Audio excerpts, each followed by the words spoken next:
Everyone, मैं अनन्य अवस्थी आप सभी का स्वागत करता हूं मेरे यूट्यूब चैनल जिसका नाम है मैथ्स असिस्टेंट। और इन वीडियोस में हम लोग बात कर रहे हैं कैलकुलस ऑफ वेरिएशन की। जैसा कि आपको बोर्ड पे दिख रहा होगा कि कैलकुलस ऑफ वेरिएशन के नीचे मैंने फंक्शनल्स लिखा है। तो कैलकुलस ऑफ वेरिएशन में हम क्या पढ़ते हैं वो जानने से पहले दो तीन डेफिनेशंस, दो तीन टर्मिनोलॉजी आपको समझनी पड़ेंगी पहले, फिर हम लोग कैलकुलस ऑफ वेरिएशन के बारे में बात करेंगे। इससे पहले आप मैंने पिछली वीडियो में आपसे पहले कह दिया था कि कैलकुलस ऑफ वेरिएशन के बारे में हम लोग सेकेंड वीडियो में पढ़ेंगे। पिछली वीडियो में मैंने आपको मैक्सिमा मिनिमा जो का कॉन्सेप्ट जो क्लासिकल कैलकुलस में होता है वो समझाया था, जिसमें आपको मैंने बताया था कि अगर कोई हमारे पास मैपिंग है एफ एक्स से वाई, इस पर अभी आते हैं, फंक्शनल्स पे अभी आते हैं। पहले मैं आपको एक चीज़ पिछली वीडियो की जो थी वो फिर से बता देता हूँ। अगर एफ एक्स से वाई हमारे पास कोई मैपिंग है जहाँ एक्स और वाई, मैंने कहा एफ एक्स से वाई, ये एक वेल डिफाइंड फंक्शन है जिसका डोमेन एक्स है और रेंज वाई है। एक्स और वाई कोई दो आर्बिट्रेरी सेट्स हैं, अपने मन से लिए गए सेट्स हैं। और ये फंक्शन जो है, अगर हम चाहते हैं कि मैक्सिमा और मिनिमा को हम डिफाइन कर पाए, तो आपने पढ़ रखा है कि एक्स सेट का अगर कोई पॉइंट एक्स नॉट ले लें, एक्स नॉट कोई एक्स सेट का हम पॉइंट ले लें, तो मैक्सिमा और मिनिमा को हम लोग कैसे डिफाइन करते थे कि एफ एक्स नॉट, एफ की एक्स नॉट पर जो वैल्यू है फंक्शन की, डोमेन के एक पॉइंट पर जो वैल्यू है, अगर ये ग्रेटर देन इक्वल टू हो जाती है एफ एक्स से, जहाँ एक्स क्या होता है, एक्स जो है वो एक्स सेट का के सभी एलिमेंट्स, मतलब अगर एफ की इस पर्टिकुलर पॉइंट पर वैल्यू उसी उसी सेम फंक्शन की डोमेन के हर पॉइंट पर जो वैल्यू है उससे अगर ज़्यादा हो जाए, तो ये एक्स नॉट जो है वो एफ फंक्शन का मैक्सिमम पॉइंट कहलाता है। और वहीं पर अगर एफ की एक्स नॉट पर वैल्यू एफ एक्स से लेस इक्वल हो जाती है for all x belong x, मतलब इसका मतलब ये है, इसका मतलब ये है कि डोमेन के हर पॉइंट पर वैल्यू, डोमेन के हर पॉइंट पर जो वैल्यू है फंक्शन की, वो अगर हमेशा ज़्यादा रहे, किससे ज़्यादा या बराबर रहे एक्स नॉट पर जो फंक्शन की वैल्यू है, तो ये एक्स नॉट उस फंक्शन का मिनिमम पॉइंट कहलाता है। ये मैंने पिछली वीडियो में बताया था।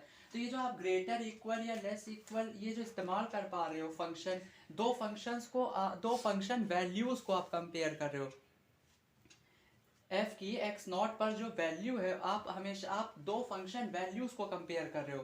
तो दो फंक्शन वैल्यूज को कंपेयर आप तभी कर सकते हो, मैंने बताया, जब आपका ये y जो है ये क्या हो, r हो, क्या हो, r हो, या r का सबसेट हो। What is r is this set of real number. मतलब ऐसे केस में जब आपकी ये जो डोमेन, को डोमेन या रेंज है, अगर वो आपका रियल नंबर्स का सेट होता है, तो ऐसे फंक्शन को हम लोग रियल वैल्यूड फंक्शन बोलते हैं। क्यों रियल वैल्यूड बोलते हैं? क्योंकि आप x के किसी भी पॉइंट एलिमेंट पर अगर फंक्शन की वैल्यू निकालोगे तो वो उसको इधर ले जाएगा। मतलब आप जैसे अगर x सेट का कोई भी पॉइंट x लेते हो, इस x पर जब f ऑपरेट होगा तो वो कहाँ पे आएगा, वो fx पॉइंट यहाँ पर आएगा r पर। तो आपको हमेशा अपने फंक्शन fx क्या होती है, फंक्शन वैल्यू fx क्या होती है, फंक्शन की x पॉइंट पर वैल्यू, वो कैसी मिल रही है आपको, रियल, तभी ये फंक्शन रियल वैल्यूड फंक्शन कहलाते हैं। तो आप ये समझ के चलिए कि ये आप दो फंक्शन वैल्यूज का कंपैरिजन कर रहे हैं, ग्रेटर इक्वल लेस इक्वल लगा के। तो वो कंपेरेबिलिटी कब आती है, जब आपका फंक्शन कैसा हो, रियल वैल्यूड हो। ठीक है। तो दो फंक्शन जब रियल वैल्यूड होता है तभी वो क्या होता है, कंपेरेबल होता है। और ये दोनों फंक्शंस के लिए आप समझ के चलिए डोमेन एक ही है, डोमेन क्या है, एक ही है। और तो आप यहाँ पे मैक्सिमा मिनिमा चेक कर पा रहे हैं। और ये मैक्सिमा मिनिमा जो आप चेक कर रहे होते हैं, फंक्शन को मैक्सिमाइज या मिनिमाइज कहलाना कराना क्या कहलाता है, ऑप्टिमाइजेशन प्रॉब्लम। एक एक सेट से वैल्यूज को इनपुट करा के और फिर फंक्शन की वैल्यूज को कंप्यूट कराना, ये आपका ऑप्टिमाइजेशन प्रॉब्लम होता है। इतनी बातें मैं आपको पिछली वीडियो में बता चुका हूँ। चलिए अब इस वीडियो की बात करते हैं। इस वीडियो में हम लोग क्या करने जा रहे हैं इसके बारे में मैं आपको बताता हूँ। हम लोग अभी तुरंत फंक्शनल्स को पढ़ेंगे। तो देखिए हम लोग यहाँ पे बात करते हैं फंक्शनल्स क्या होते हैं। मैंने इसकी डेफिनेशन यहाँ पे लिख रखी है। Functionals are variable quantities. Functionals कैसी क्वांटिटीज़ हैं? वेरिएबल। वेरिएबल मतलब जो चेंज हो, जो बदले, जिसकी वैल्यू हमेशा चेंज होती रहे। होज वैल्यू, अब वैल्यू जो चेंज हो रही है वो डिटरमिन कैसे होगी, मतलब हम पता कैसे लगाएंगे? तो वो पता कैसे लगती है? बाय चॉइस ऑफ वन और सेवरल फंक्शंस। मतलब फंक्शनल की वैल्यू जो हम डिटरमिन करते हैं वो कैसे करते हैं? फंक्शंस की, अलग अलग तमाम प्रकार के एक या एक से अधिक फंक्शंस की वैल्यू से डिटरमिन होती है हमारे फंक्शनल की वैल्यू। इन शॉर्ट, कुछ छोटे शब्दों में हम लोग कैसे क्या कह सकते हैं? फंक्शनल्स जो हैं वो फंक्शंस के फंक्शन होते हैं। बस ये बात आपको पकड़नी है। अभी एग्जांपल के थ्रू मैं आपको समझाता हूँ फंक्शनल्स क्या होते हैं। फंक्शंस ऑफ फंक्शन, ये कीवर्ड आप याद रखिए। अगर आपको ये याद रह गया, ये लाइन आपको अगर याद हो गई, तो आपको फंक्शनल समझ में आ गया। फंक्शनल्स क्या होते हैं? Functionals are functions of function. Function के फंक्शन होते हैं। कैसे होते हैं? एक एग्जांपल से हम लोग इसको समझते हैं। तो देखिए हम लोग यहाँ पे फंक्शनल का एक एग्जांपल ले रहे हैं। लिखा है let the parametric equations of the plane curve be x बराबर एक्स टी, वाई बराबर y t, t being the parameter. पहले तो इसी के बारे में आपको मैं बता देता हूँ। शायद आखिरी के ईयर में जो बच्चे बीएससी में होंगे, तो आप लोग जानते होंगे बीएससी थर्ड ईयर में डिफरेंशियल ज्योमेट्री नाम की एक किताब पढ़ाई जाती है। उसमें थोड़ा कर्व्स वगैरह के बारे में पढ़ाया जाता है। पहला चैप्टर ही है कर्व्स का। तो जो बच्चे यूनिवर्सिटीज़ में पढ़ रहे हैं और बीएससी कर रहे हैं, उन स्पेशली उन्हीं को ये पता ज़्यादा होगा कि कर्व नाम का एक चैप्टर डिफरेंशियल ज्योमेट्री में नाम की किताब में पढ़ाया जाता है। और उसमें कर्व की इक्वेशन को इसी तरह पैरामेट्रिक इक्वेशन को इसी तरह से दिखाया जाता है, एक्स बराबर एक्स टी, वाई बराबर वाई टी। अगर आप लोग थोड़ा सा डिटेल में पढ़ते हैं तो आपने जानते होंगे कि एलिप्स वगैरह की भी पैरामेट्रिक इक्वेशन होती है, जो आपके कोनिक्स सेक्शन में पढ़ाए गए थे। कोनिक्स, चाहे वो एलिप्स हो, हाइपरबोला हो, स्पेशली एलिप्स की तो है ही, उन सब की अपनी पैरामेट्रिक इक्वेशन भी होती है। पैरामेट्रिक क्यों कहते हैं इस इक्वेशन को? क्योंकि एक्स का पैरामीटर टी है और वाई का भी पैरामीटर टी है।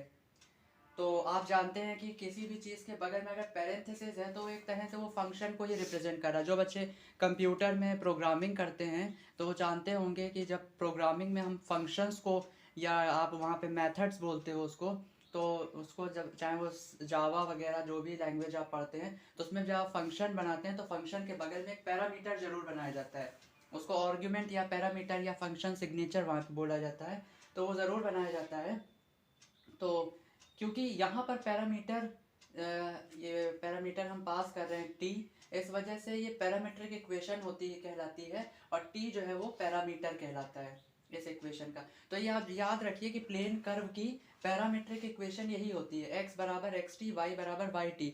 और आपको याद होगा क्लास 12th में जब आप डिफ्रेंसिएशन पढ़ते थे, तो वहाँ पे पैरामेट्रिक डिफरेंशिएशन भी होता था, जहाँ आपको x बराबर कॉस टी, y बराबर साइन टी ऐसे दे देते थे। फिर आपसे कहते थे d y by d x निकाल के दिखाओ, तो आप d y by d t और d x upon d t पहले निकालते थे। याद आ रहा है? x बराबर कॉस टी, y बराबर साइन टी, ऐसे मान लीजिए आपको कुछ दे दिया और कहा d y by d x निकालो, तो आप क्या करते थे? पहले d y upon d t निकालते थे और d x upon d t निकालते थे। फिर d y upon d t upon d x upon d t करके d y by d x निकाल लेते थे। तो वो जो एक्स बराबर कॉस टी और वाई बराबर साइन टी दिया होता था, वो कुछ और नहीं, वो पैरामेट्रिक इक्वेशन ही दी होती थी कर्व की। तो अब ये याद रखिएगा, आज से याद रखिए, जैसे आपने सर्किल वगैरह की इक्वेशंस याद कर रखी हैं, पैराबोला की स्टैंडर्ड इक्वेशन, एलिप्स की स्टैंडर्ड इक्वेशन, हाइपरबोला की स्टैंडर्ड इक्वेशन याद कर रखी है, वैसे ही आपको ये पता होना चाहिए कि प्लेन कर्व की पैरामेट्रिक इक्वेशन x बराबर एक्स टी और y बराबर वाई टी होती है। अब हम लोग बात करते हैं कि मान लीजिए इस प्लेन कर्व की हमको अगर आर्क लेंथ निकालनी है, कहाँ से कहाँ, किसी पॉइंट P पर, पॉइंट P से जिसका पैरामीटर t नॉट है और किसी पॉइंट Q तक जिसका पैरामीटर t है, तो इस आर्क लेंथ को हम s से रिप्रेजेंट करते हैं। और ये आर्क लेंथ अगर आपको निकालनी है तो उसका फॉर्मूला डिफरेंशियल ज्योमेट्री में बताया जाता है कि x s of x t y t, x t comma y t is equals to, क्योंकि हम टी नॉट से टी तक, पी से क्यू तक आप आर्क लेंथ निकाल रहे हो ना, तो पी का कोऑर्डिनेट क्या है, टी नॉट पैरामीटर, और क्यू का टी। तो हम टी नॉट से टी इंटीग्रेट करेंगे। एक्स के ऊपर एक डॉट लगी हुई है, ध्यान से देखिएगा, एक्स के ऊपर एक डॉट लगी हुई है और वाई के ऊपर भी एक डॉट लगी हुई है। ये डॉट क्या रिप्रेजेंट करती है वो मैं आपको बता देता हूँ। एक्स डॉट का मतलब होता है, एक्स के ऊपर अगर मैं डॉट लगाता हूँ तो दिस मीन्स, इसको बोलते हैं D x upon d T. समझ गए? एक्स के ऊपर डॉट का मतलब होता है d x upon d t, मतलब differentiation of x with respect to t. और ऐसे अगर हम लोग वाई के ऊपर जो डॉट लगा है इसकी बात करें तो इसका मतलब होता है d y upon d t. T के रिस्पेक्ट में वाई का डिफ्रेंसिएशन। तो ये क्या लिखा हुआ है, ये लिखा हुआ है डी एक्स, ये एक्स डॉट का क्या मतलब है, d x by d t का होल स्क्वायर, प्लस वाई के ऊपर जो डॉट लगा है इसका मतलब है d y upon d t का होल स्क्वायर और साथ में डी टी। तो इस तरह से हम लोग आर्क लेंथ को रिप्रेजेंट करते हैं। अब हमारा मुद्दा था फंक्शनल क्या चीज़ है, वही बताता हूँ। तो देखिए ये एस जो है, ये एस फंक्शनल है, ये एस जो है यहाँ पे आर्क लेंथ, प्लेन कर्व की जो आर्क लेंथ है ये फंक्शनल है। क्यों फंक्शनल है भैया, तो ये बताता हूँ। S is a functional which is function of functions x t and y t. अभी मैंने आपको बताया था थोड़ी देर पहले कि आपको एक लाइन गुरु मंत्र की तरह याद रखनी है। What is functional, functional is functions, function of function, function का जो फंक्शन है वो फंक्शनल है। एक्स के पैरामीटर में टी है, मैंने कहा इसी पैरामीटर बन जाए, आर्ग्यूमेंट बन जाए, वो फंक्शन हो गया। ठीक है, ये फंक्शन हो गया, x t and y t ये ऑलरेडी फंक्शंस हैं। ठीक है, x t and y t parameter बना वो फंक्शन, तो ये एक फंक्शन है, ये भी एक फंक्शन है। ठीक है, जिनकी वैल्यू आप जान रहे हो पैरामीटर टी पर निकल रही है। तो एक्स टी भी एक फंक्शन है, वाई टी भी एक फंक्शन है, और एस के भी देखो, एस के बगल में भी मैंने एक डब्बा बना दिया। जैसे ही पैरामीटर बना, जैसे ही आर्ग्यूमेंट बना, वो भी एक फंक्शन हो गया। तो एस, एस जो है वो भी क्या है, फंक्शन, जो किस पे डिपेंड कर रहा है, एक्स टी पे और वाई टी पे, और एक्स टी और वाई टी ऑलरेडी टी पे डिपेंड कर रहे हैं। जहां डिपेंडेंसी आई वो फंक्शन एक्स टी पर डिपेंड कर रहा है, वाई टी पर डिपेंड कर रहा है, x t and y t are already functions, और एस जो है वो एक्स टी और वाई टी पे डिपेंड कर रहा है, तो एस जो है वो एक्स टी और वाई टी का फंक्शन है, और एक्स टी वाई टी पहले से ही फंक्शन है। तो एस क्या हो गया, फंक्शन हो गया किसका, फंक्शंस का, इसलिए क्या कहलाएगा, फंक्शनल। क्या अभी भी नहीं समझ में आया, लोग ये दूसरी डेफिनेशन बताते हैं। देखिए अब दूसरी डेफिनेशन, तो दूसरी डेफिनेशन फंक्शनल की ही है। अब ये दूसरी डेफिनेशन है एक और तरह से, एग्ज़ाम में ज़्यादातर यही लिखी जाती है। तो समझिए क्या लिखा है इसमें, let S be a set of functions.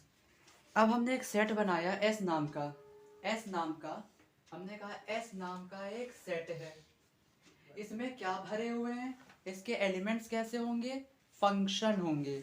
मतलब इसके पास नॉर्मल एलिमेंट्स नहीं है, ये कोई रियल नंबर, कोई इंटीजर्स का ऐसा कोई सेट नहीं है, ये फंक्शंस का सेट है। इसके पास जो एलिमेंट होंगे वो क्या होंगे, फंक्शंस होंगे। ठीक है, फिर हमने एक मैपिंग डिफाइन करी, कैसी, एस से आर पर, एस से सेट ऑफ रियल नंबर्स पर, यहाँ हमारे पास एक सेट ऑफ रियल नंबर्स है, इस पर हमने एक मैपिंग डिफाइन करी, एक फंक्शन बनाया। तो फंक्शन, ये फंक्शन क्या करता है, इसके एलिमेंट्स पर ऑपरेट होता है और वैल्यू इधर देता है। ठीक है, तो मान लीजिए यहाँ पर कुछ फंक्शंस हैं, यहाँ पर कुछ पहले से फंक्शंस रहे होंगे, उन फंक्शंस पर ये ऑपरेट करेगा पहली बात, और फिर उसको रिलेट किससे करेगा, एक रियल नंबर से। समझ रहे हैं आप लोग, ये फंक्शनल है हमारा, ये फंक्शनल कहलाता है। फंक्शनल क्या कर रहा है, एस सेट के पास कैसे एलिमेंट्स हैं, एस सेट के पास एलिमेंट्स कैसे हैं, फंक्शंस हैं। एस सेट में क्या भरे हुए हैं हमारे, फंक्शंस। तो ऐसे कई फंक्शंस होंगे, यहाँ पर अलग अलग फंक्शंस होंगे। तो ये फंक्शनल एफ उन फंक्शंस पर ऑपरेट होगा और उनको उनको मैप किस पे कराएगा, एक रियल नंबर से उनको जोड़ेगा। समझ रहे हैं? तो मतलब फंक्शनल का काम क्या होता है, फंक्शनल फंक्शंस को, एस सेट में जो फंक्शंस होंगे उनको एसोसिएट करा रहा है रियल नंबर से। ठीक है, तो आप ऐसा भी कह सकते हैं फंक्शनल वो फंक्शन होता है। पहली बात तो ये खुद भी एक फंक्शन है, आप देख सकते हैं ये एक फंक्शन का काम करता है। तो फंक्शनल, आप पहली बात समझिए, फंक्शनल खुद एक फंक्शन है जो ऑपरेट किन पर करता है, फंक्शंस पर, और उनको एसोसिएट किससे कराता है, असाइन किससे कराता है, एक रियल नंबर से, एक रियल वैल्यू से। समझ गए आप लोग? तो functionals are just functions which operate on functions and assign a real value to them. समझ गए? फंक्शनल वो फंक्शन है जो फंक्शन पर ऑपरेट करता है और उनको असाइन कराता है एक रियल वैल्यू। तो अभी यहाँ पे क्या लिखा है वो मैं बता देता हूँ। तो एस एक सेट ऑफ फंक्शंस है, मतलब इसमें इसके एलिमेंट्स कैसे हैं, फंक्शन इसके एलिमेंट्स हैं, नॉर्मल एलिमेंट्स नहीं, फंक्शंस हैं इसके पास, एस के पास। एक और हम नया फंक्शन बना रहे हैं जो एस, जिसका डोमेन है सेट ऑफ रियल नंबर्स, और जो कोडोमेन या आप रेंज कह लीजिए वो क्या है, सेट ऑफ रियल नंबर्स। ये एक फंक्शन हमने डिफाइन किया। अब क्योंकि यहाँ पर आर आ गया है तो आप जानते हैं फंक्शन क्या कहलाता है फिर, रियल वैल्यूड फंक्शन।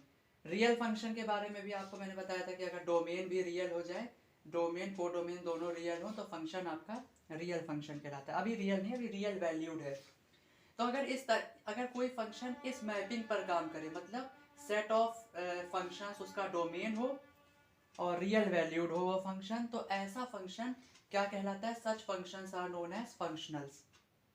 इन अदर वर्ड्स, दूसरे शब्दों में कहें तो functional is a real valued function. Functional क्या होता है, रियल वैल्यूड फंक्शन। क्यों? क्योंकि आप देख रहे हैं आर लिखा हुआ है, set of real numbers, codomain है या रेंज है कह लीजिए, और जिसका डोमेन क्या हो, set of functions. Domain set of functions होना चाहिए। जब तक आपका ये वाला फंक्शन किसी फंक्शन पर ऑपरेट होकर उसको रियल वैल्यू असाइन नहीं कराएगा, तब तक ये फंक्शन फंक्शनल नहीं कहलाएगा। तो फंक्शनल्स ऑपरेट ऑन फंक्शंस। ठीक है, तो एक आपको मैंने ये डेफिनेशन बताई। तो इस वीडियो में इतना ही रखते हैं। अगली वीडियो में मैं आपको, अभी देखिए कैलकुलस ऑफ वेरिएशन क्या नाटक है वो अभी मैंने आपको नहीं बताया है कि what is the introduction of calculus of variation, क्यों पढ़ते हैं, क्या कमी थी और क्या अलग है ऑर्डिनरी कैलकुलस से कैलकुलस ऑफ वेरिएशन में, वो आपको अगली वीडियोज़ में आपको मिल जाएगा। अगली वीडियो में आपको एक्सट्रीमाइजिंग फंक्शनल के बारे में भी बताऊंगा। फंक्शनल तो आपने पढ़ा है और बहुत बढ़िया बताया, यानी कोशिश करी है मैंने। होप आपको पसंद आया होगा। अगली वीडियो में एक्सट्रीमल फंक्शन के बारे में आपको बताऊंगा।